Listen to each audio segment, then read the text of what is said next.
আসসালামু আলাইকুম ভিউয়ার্স, আমি এখন আছি সিলেট জেলার অন্তর্গত উসমাননগর থানার ২ নং সাদিপুর ইউনিয়নের কালনী নদীর পাশে। যে কালনী নদীটা অবস্থিত আছে কালনীচর এলাকা নিয়ে, যার পূর্বে আছে পূর্ব কালনীচর, উত্তর ও পশ্চিম দিকে আছে উত্তর কালনীচর এবং পশ্চিম দিকে আছে কালাঞ্জুরা, আটগড় এবং দক্ষিণে আছে মাধবপুর, দক্ষিণ কালনীচর এই সবগুলো অবস্থিত। এই নদীটি এক সময় ছিল কুশিয়ারা নদীর অন্তর্ভুক্ত, কিন্তু বর্তমানে এই নদীটি মারা হিসাবে পরিচিত, যার মধ্যে কোনো বড় ধরনের কোনো স্টিমার বা লঞ্চ চলাচল করে না। বর্তমানে এমনিতেই বাংলাদেশের মধ্যে লঞ্চ, স্টিমার এগুলো চলাফেরা করে না। আপনারা এই নদীতে আসতে হলে ঢাকা টু সিলেট যে বিশ্ব রোড আছে, এই রোড থেকে প্রায় 7 কিলোমিটার পশ্চিমে বেগমপুর হয়ে 7 কিলোমিটার পশ্চিমে যদি আসেন, তাহলে এই সুন্দর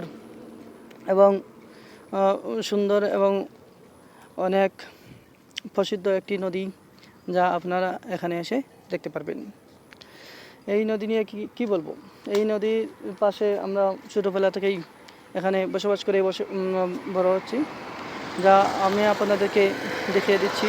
যেমন নদীটির দক্ষিণ পাশে এই যে একটি গ্রাম দেখা যাচ্ছে, এই গ্রামের নাম হলো মাধবপুর, এবং উত্তর ও পশ্চিম দিকে যে অংশটি এখন দেখাচ্ছি, এই গ্রামটির নাম হলো উত্তর কালনীচর, এবং পশ্চিম দিকে যেই অঞ্চলটি দেখিয়ে দিচ্ছি তা হলো গিয়া আটগড় এবং কালাঞ্জুরা অংশটি, এবং পূর্ব দিকে যে অংশটি দেখিয়ে দিচ্ছি নদীর পাড়ে, তা এই অংশটি হলো পূর্ব কালনীচর, এবং এই যে আওয়ারটি দেখেছি, এই আওয়ারটি হলো গিয়া আমাদের পূর্ব কালনীচরের আওয়ার, যার নাম বানাইয়াওর অনেক বড় আওয়ার, যা অনেক প্রসিদ্ধ। সিলেট জেলার মধ্যে অনেক প্রসিদ্ধ একটি আওয়ার। বুঝতে পারছেন আপনারা যদি এই নদীটি দেখার অনেক আগ্রহ থাকে, তাহলে অবশ্যই আপনারা সিলেট টু ঢাকা মহাসড়কের বেগমপুর এসে পশ্চিমেদি প্রায় 7 কিলোমিটার দূরে আসবেন, তাহলে আমাদের এই কাঙ্ক্ষিত নদীটি আপনারা দেখতে পারবেন। আপনাদেরকে অসংখ্য ধন্যবাদ। আসসালামু আলাইকুম ওয়া রাহমাতুল্লাহি ওয়া বারাকাতুহু।